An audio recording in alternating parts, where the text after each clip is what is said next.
The political decisions people make will affect many lives. Many people see politics as the government and the laws being made. While that is true, it's way more complicated than that. I don't know what type of procedure is this.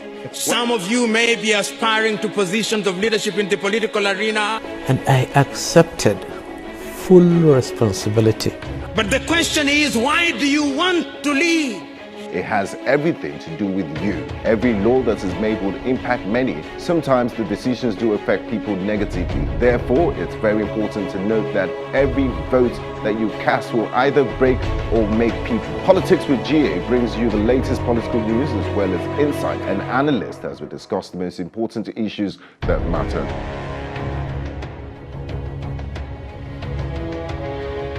Former Vice President Atiku Abubakar on Friday shed tears openly over the sorry state of the nation when he received the People's Democratic Party's presidential nomination form bought by his supporters group. Hello and welcome to Politics with GA.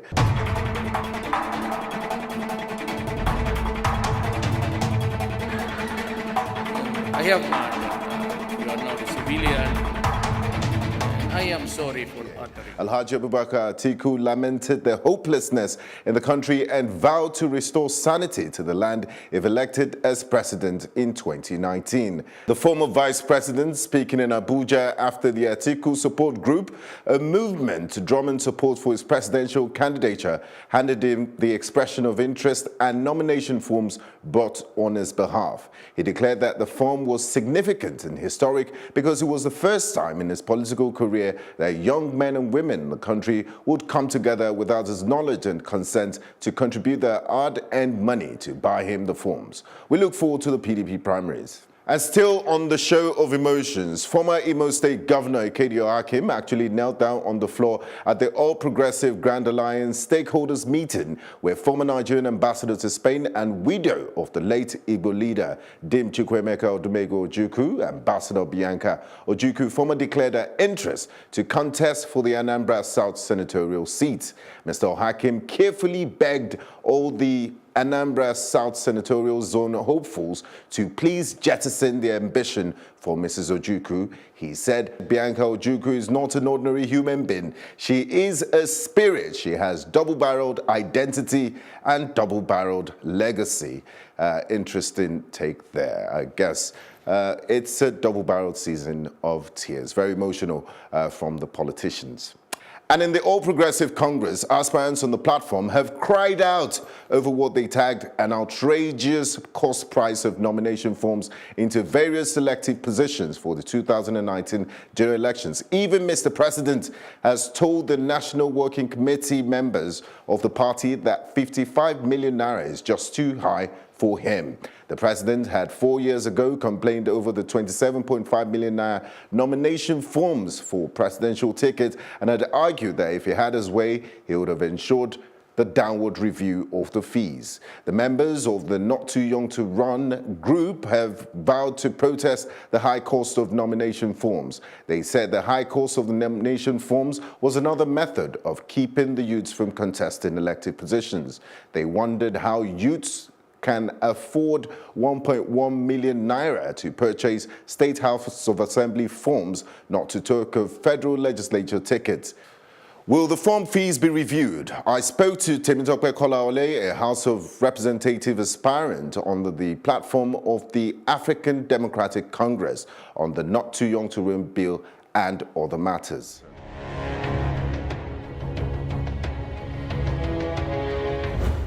You've done quite good for yourself in the private sector. You could get a job anywhere in the world if you choose to in IT, but you decided to throw your heart into the murky waters of Nigerian politics.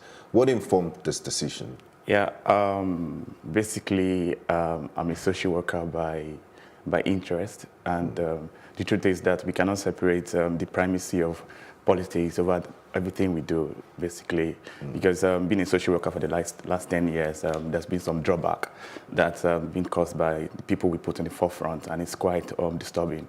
That's why people like Temitope are like, okay, fine, this is a time for us to come out and checkmate these people, if only to steady waters. And the government's passed a bill in the last few months into law to make it easier for younger people like you to contest elected position in Nigeria. The not too young to run bill. Is that the silver bullet? Because if you follow arguments on social media, people always, there's serious ageism in Nigeria. They discriminate against old people, the old guard, maybe for right reasons, because the old political guard has failed them. They feel they need more vibrant, younger people to take office. Is now that the not too young to run bill has been passed into law, is that the silver bullet that will solve all Nigeria's problems? Not exactly. It's not only been a youth that's the question. The leaders today were once youth, and that does not solve the problem. So definitely we need youth with antecedents. People that have been trying on their own. We have good youth in Nigeria. So not just like because I'm a youth, because I have the political father or the political capital, then I want to go into politics. That's not enough to say that you want to go into politics. That should not be a bullet for that. But what do you make of the law? Yeah, it's a good idea. It's a good idea to give open rooms for people that can come into the political world without any impediments. I think it's a very good one. You believe if you win your elections under the platform of the African Democratic Congress, if you eventually become a member of the House of Representatives, would you be able to impact more people? Would you be able to reach out to more people and affect them? Definitely, that's the idea, because there's little I can achieve if those goals are not domesticated in our system. We need those goals to be domesticated, and that is exactly what China did. They domesticated all these SDG goals, and this make it very easier for them to jump the Joneses. Now, the US can say they are dragging powers with most of the multinational companies that are in the US now. They are moving to China. Check your phone, check the back. You will see that it's made in China, but it's a US product. So now China already they got what is going on. So we have to check ourselves. Why we are doing well in the entertainment industry, most especially the musical industry, is that we got the beat from the Western world. We brought the beat here. Then we put our own system, we put our own style of music into it. That's why we are going nationwide. So go to any club in the UK, go to any club in the US, you will see Nigerian music popping up, topping the chart there. So that same thing should happen into our economic system. We cannot just sit down and expect the miracle to happen when we are not doing anything. Interesting. Some people have called for affirmative action, that by law, some positions should be left to people who are under 40, to youths, or should it run its natural course? It should run its natural course. It's not by, like I said earlier, it's not by being youth. Yeah, it's not by quota. It shouldn't be by quota. It shouldn't be by godfatherism. It shouldn't be because you are committed to an honorable. No, it should be by experience. If a 50-year-old man, if a 60-year-old man with experience is competent, they should go to forefront. If a youth, it's not like a right that you have to say that this thing belongs to you because you are a youth. No, it's not enough. You have to come to the fore, register your name in the mind of the people. Let people feel your impact. Like, okay, fine, you've been around for a while and you are contributing hugely to the growth of the economy. GDP-wise, GNP-wise, that, okay, we are a contributor to domestic growth of this country, yeah. There are lots of young people like you out there that feel enough of talking on social media. I want action. I want to be in the forefront of things. They share your stories, thousands of people, but they look at politics in Nigeria and they say, it's dirty, it's hard. What is the enabling environment that will make politics easier for youth participation, for younger people to throw in their heart and be involved? Yeah, I think it's smart enough that we recognize the sensitivity in our environment. We are very cultural people. And by the time you step on toes, you're already in the problem. Exactly. I think the first thing to do is to recognize that these are elders. We have to respect them. We have to give them that, daddy, mom, you've done very well. Nothing out of place. You've done so well. But there are better ways we can get this done. So there hasn't been light in my community for the past 8 years. Wow. Yeah, and the best a local government chairman or a senator can do is to provide generator and a point for people to charge. When the world is going away from technology into artificial intelligence, and you're still doing this. So, which there are a lot of things we can do with solar energy in Germany. Renewable energy. You know, in places like Germany and let me say Europe as a whole, I don't think they have a lot of sunlight that they share. But in the evening, they transfer all the energy back to solar, where they get the energy they generated. This sun beat us from morning to night. We're not doing anything with it. So we should start. The entire southern coast of Nigeria is the Atlantic Ocean. Wind energy. Wind energy. Yeah. We're not doing anything with that. So we should start reasoning in that platform. I think part of the goals of the SDG. Nomination forms are millions. I mean, how can I afford that? Or other young Nigerians when the minimum wage is 18,000 naira. Those are some of the problems young people face. Well, I'll take this platform to encourage all the youths in Nigeria that nomination form should not be your problem at this stage. The first thing you do is that go out there, go and create your political capital. Get your political capital ready. Political party will be the one to tell you, okay, guy, we need you because you have the people we need. Because politics is local. It's not, and this is not rocket science. Just go out there, get your mathematics, get your permutation very correctly. If you really have the people, definitely it's a game of numbers. It's a game of numbers. So if you have the people, definitely you will score. Yeah. Now let's talk about your platform, the African Democratic Congress. We've seen a lot of politicians cross carpet. There's a lot of movements right now. It's almost like the football transfer season. Politicians jumping from one party to the other. The African Democratic Congress is not one of those known names. Why did you choose the platform, or did the platform choose you? Oh, wow. I chose... And how is it different from the others? Yeah. Because, you know, Nigerians say, all you politicians are the same. You're the same. Yeah. It's possible like that. Yes. And one of the problems I have with our political system is that we don't have a strict and a defined political ideology. Like PDP should have its own ideology, APC should have its own ideology, because carpeting will not be easier that way. Yeah. If what you support, if you're like policies, in Nigeria, policies, and I mean as an economist, are we running a socialist economy? Are we running a mixed economy? We are confused at the moment in my country, or are we capitalist? We cannot say that this is where we are at the moment. So if you're a political party, you should define what you're running. If you're running a welfare economy, you're running a social economy, or you're running a capitalist or a mixed economy. This should be the face of political party. That goes to your question. Yeah, exactly. ADC. Why I bought into ADC after reading through all the parties and all. I love ideology so much, and why I chose that platform was that they are the only party in Nigeria that gave 30% to youth of their quota, that gave 30% to women, because that's my own constituency. Because I know if you empower a woman, believe me, you've empowered your generation, because a woman, we always represent the face of a family. They are better managers. They are better managers, so to say. Thank you. So and the 40%, the party even give a room for the 40% to be contested by the women too. That's it. Nigeria boasts of one of the most internet and social media savvy youth population in Africa. How are these platforms, Instagram, Twitter, Facebook, how do they influence the way young people participate in politics? Does it play, or they're more interested in gossip? Yeah, there's no. Does it work for you? There's no polling unit on social media. Even though they have polls sometimes. Yes. But I think they are holding steam lately that the government of the day can respond to. Like let's talk about SARS. People make a shout about what's going on wrong, and the government could listen to them, you know. And a lot of that noise. No. So some people said this was political, that because of the of 2019 election. Is it supposed to be economical? It's definitely going to be political. We do in life, it's political. That's why I said the primacy of politics over everything we do. So we cannot say because you're a pastor that you don't want to do anything with politics, because you're this, you don't want to do. No. That's where we're getting it wrong. So talking about the influence on social media, I think we should a little bit take our struggle, our agitation away from social media into the real world. It's different out there.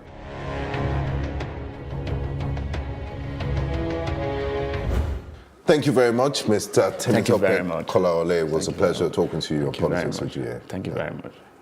The president is in China. President Muhammadu Buhari, speaking at an interactive session with members of the Nigerian community in China, pledged that Nigerians eligible to vote in the next general elections will be allowed to freely elect candidates of their choice. He vowed that his administration would conduct free and fair elections, since free and fair elections brought him into the office in the first place. I have no fear about free and fair elections. That's what goes in here. To the present position. I know what I went through. Very few Nigerian could boast of that. Try 4 times, to end up 3 times in Supreme Court.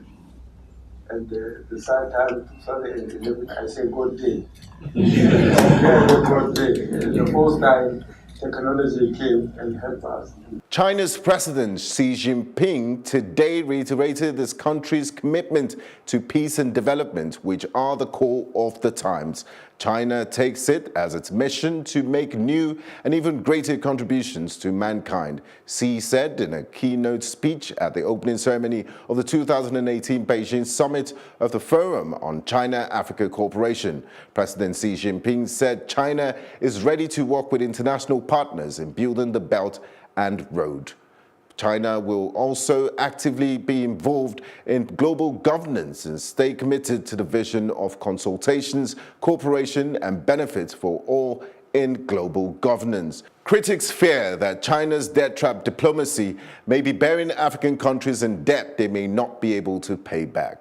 Following reported cases of vote buying during the July 14th Ekiti state governorship elections, the Socio-Economic Rights and Accountability Project, SERAP, has instituted a lawsuit to compel INEC to persecute politicians who engaged in vote buying during the elections. In the suit, which was filed on Friday, the 31st of August, before the Federal High Court in Lagos, the advocacy group urged the court to order Professor Yakubu Mahmood, chairman of INEC, to demand from law enforcement agencies the reports on the alleged vote buying so that culpable politicians could be persecuted. I spoke with Mr. Gbenga Aborowa, public affairs analyst, on the problem of vote buying, and this is what he had to say.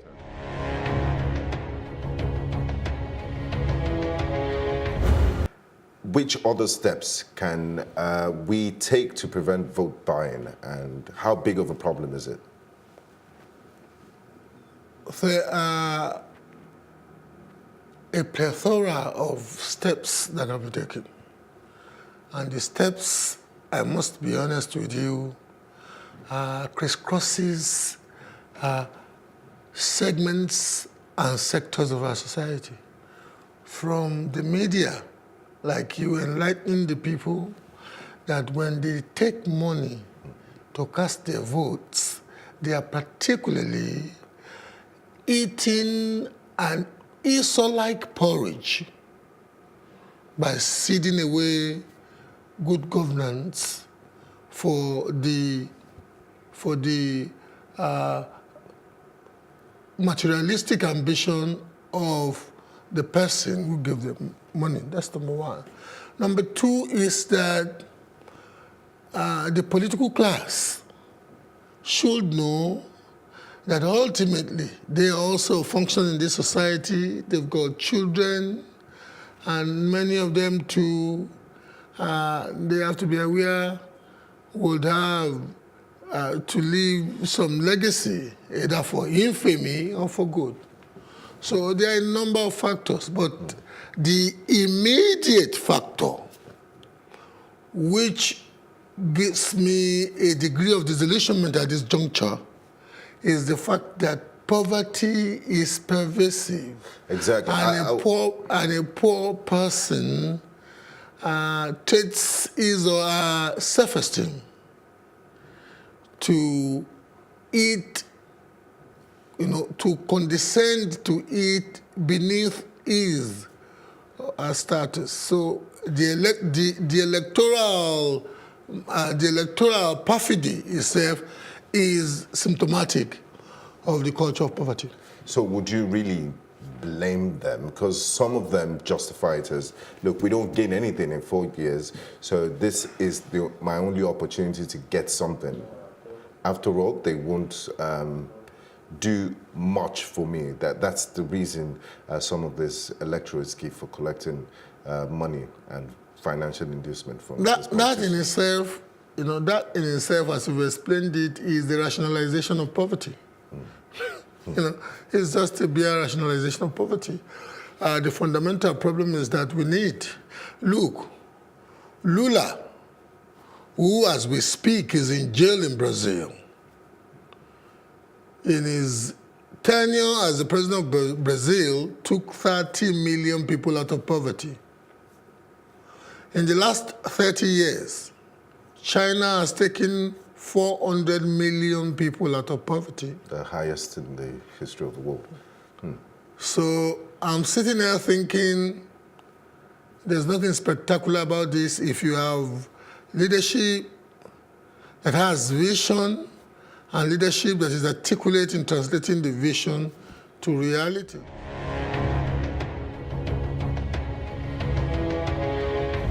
Controversial Filipino President Rodrigo Duterte has apologized to former United States President Barack Obama for calling him a son of a whore in 2016, which sparked a new low in the nation's long alliance.